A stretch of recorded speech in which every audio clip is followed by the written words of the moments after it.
इस बात पर अक्सर बहस होती है कि बौद्ध धर्म में भले ही बराबरी की बात होती हो, लेकिन महिलाओं के साथ भेदभाव बौद्ध धर्म में भी होता है। अभी के समय की सबसे बड़ी बहस तो केवल इसी बात पर है कि महिला बुद्धत्व को प्राप्त कर सकती हैं या नहीं। हालांकि बुद्ध के जो विचार थे वो तो स्पष्ट थे कि मन की अवस्था बुद्धत्व के लिए जिम्मेदार है, मगर जो पितृसत्तात्मक समाज महिलाओं की बराबरी के खिलाफ रहा, उनके लिए इसे स्वीकार करना आसान नहीं है। वहीं ऐसे में महिलाओं को शायद कमजोर और निर्भर दिखाने के लिए ही उनके लिए प्रमुख 8 गुणधर्म बनाए गए हैं, जिन्हें हर बौद्ध भिक्षुणी को फॉलो करना अनिवार्य होता है, जो असल मायने में आध्यात्मिक गुलामी को दर्शाता है। जहां 100 पुरानी भिक्षुणी को एक दिन के बने पुरुष भिक्षु के आगे झुकना पड़े, तो क्या सही मायने में ये 8 नियम महिलाओं को पुरुषों के साथ बराबरी करने से रोकने के लिए ही बनाए गए थे? अपने इस वीडियो में हम जानेंगे वो 8 नियम जिसे भिक्षुणी संघ में जाने से पहले हर महिला को मानना पड़ता है। साथ ही क्यों इन नियमों को लेकर लगातार जारी है तीखी बहस, इसके बारे में भी जानेंगे। नमस्कार, मेरा नाम है मोहिनी और आप देख रहे हैं भीमसेना। जब गौतम बुद्ध की सौतेली माँ और उनकी मौसी महाप्रजापति गौतमी ने बौद्ध भिक्षुणी बनने का आग्रह किया था, तब बुद्ध और भिक्षु संघ ने काफी सोच विचार कर महिलाओं को भी बौद्ध भिक्षुणी बनने पर हामी भरी थी। लेकिन उसी के साथ हर भिक्षुणी के लिए प्रमुख 8 गुणधर्म भी बनाए गए थे, जिन्हें हर भिक्षुणी को मानना होगा, अन्यथा वो भिक्षुणी नहीं बन सकती है। एक भिक्षु या भिक्षुणी के तौर पर सबसे पहले सादा जीवन जीना और बाहरी आडंबरों से आकर्षण खत्म होना अनिवार्य है।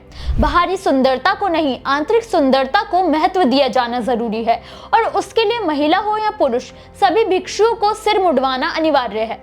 उसके अलावा 8 नियम महिला भिक्षुणी संघ में शामिल होने वाली महिलाओं के लिए बने हैं। पहला नियम, भिक्षुणी चाहे किसी भी उम्र की हो या फिर कितनी भी पुरानी हो, उन्हें नई भिक्षुणी के समान ही समझा जाएगा, यानी कि नई हो या पुरानी, सभी एक समान ही मानी जाती हैं। दूसरा नियम, जब महिला भिक्षुणी संघ 3 महीने के एकांतवास में रहेगी तो संघ को पुरुष भिक्षु संघ के समीप रहना होगा, ताकि वो पुरुष भिक्षुओं से आध्यात्मिक ज्ञान और अध्ययन में सहायता ले सके। तीसरा नियम, हर महीने में भिक्षुणी संघ को 2 बार किसी भी भिक्षु प्रतिनिधि को संघ में बुलाकर उनका आदर सम्मान करते हैं, और वो प्रतिनिधि तय करते हैं कि उपासिका का उपवास का दिन कौन सा होगा।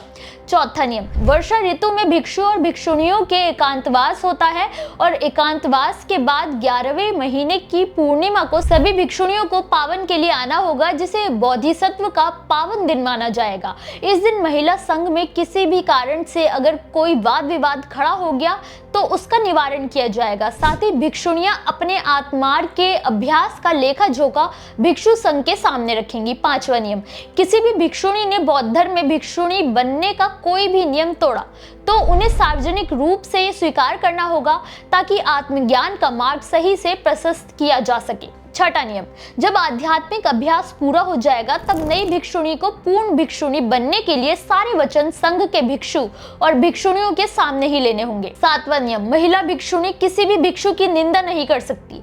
8वां नियम, कोई भी नया भिक्षु ही क्यों ना हो, महिला भिक्षुणी उन्हें किसी तरह का कोई धर्म का ज्ञान नहीं देगी, और पुरुष भिक्षु भले ही एक दिन पहले ही भिक्षु क्यों ना बना हो, लेकिन 100 साल की महिला भिक्षुणी को उसे नमन करना होगा।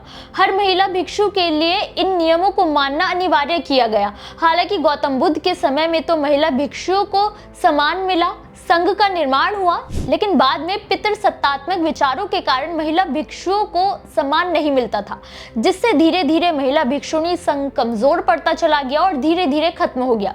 खासकर थेरवाद परंपरा में, जहां पुरुष प्रधान धार्मिक संरचना को महत्व दिया गया, जिससे महिलाओं की दीक्षा को मान्यता ही नहीं दी जाती थी। वहीं विलुप्त होती महिला भिक्षुणी संघ को फिर से पुनर्स्थापित करने के लिए विनय पटक में कोई भी नियम नहीं बताए गए हैं। वहीं थाईलैंड जैसे देश में तो 1928 में महिलाओं के भिक्षुणी बनने पर ही रोक लगा दी गई थी।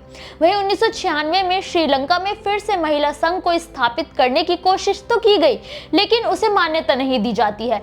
मौजूदा समय में केवल पूर्वी एशिया में मौजूद धर्म गुप्त का परंपरा में ही भिक्षुणी संघ जीवित है। महान समाज सुधारक पेरियार का मानना था कि महिलाओं के लिए ये जो भी नियम बनाए गए असल में उन्हें केवल आध्यात्मिक गुलाम बनाने के लिए बनाए गए थे। बराबरी जैसी कोई अवधारणा तो थी ही नहीं, क्योंकि महिला संघ को भी पुरुष भिक्षु संघ के सानिध्य और समर्थन की आवश्यकता अनिवार्य की गई है। महिला संघ को हर महीने एक रेगुलर ड्यूटी की तरह पुरुष संघ को रिपोर्ट देनी पड़ती थी, जो असल में पुरुष संघ द्वारा महिला संघ पर अपना वर्चस्व बनाए रखने के लिए ही बनाए गए थे। हालांकि अम्बेडकरवादियों का मानना है कि बुद्ध ने ये नियम इसलिए तय किए थे ताकि पितृसत्तात्मक विचारधारा के लोगों का विरोध न झेलना पड़े, क्योंकि बुद्ध जानते थे कि समाज इतनी आसानी से महिला संघ को स्वीकार नहीं करेगा। हालांकि नियमों के मानने के बाद भी महिला संघ को सम्मान नहीं मिला, जिसके कारण महिला संघ पूरी तरह से समाप्त हो गया है।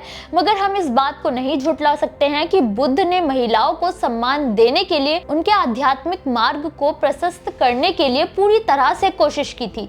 आप इन नियमों को लेकर क्या सोचते हैं, हमें कमेंट करके जरूर बताएं।